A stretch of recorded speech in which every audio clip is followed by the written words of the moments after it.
En temps de crise, l'aide aux plus démunis semble une évidence pourtant remise en cause au niveau européen. Un programme d'aide, le PEAD, qui sert depuis 25 ans à approvisionner des associations comme les Restos du Cœur, en leur donnant les excédents agricoles, pourrait être amputé de 75% de sa valeur. Réunis ce mardi, les ministres européens de l'agriculture n'ont pas réussi à s'entendre sur son sort.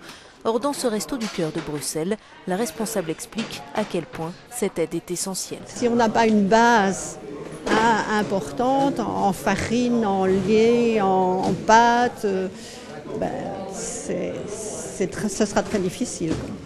On va dépenser une énergie terrible à essayer de trouver. Ici, en plein hiver, jusqu'à 600 repas ou collations peuvent être servis chaque jour. Daniel a vécu 15 mois dans la rue. Aujourd'hui, il est bénévole et avoue devoir parfois rationner. Dans certaines situations, on est même un peu en carence, qu'on doit dire aux gens. Par exemple, pour une grande famille, on sait vous donner qu'un pain ou qu'un litre de lait ou 2 litres de lait. Comme ces dernières années, les excédents agricoles ne suffisaient plus, Bruxelles s'est mis à acheter des marchandises pour approvisionner les associations. Une démarche contestée par 6 pays, dont l'Allemagne et le Royaume-Uni. La justice européenne leur a donné raison.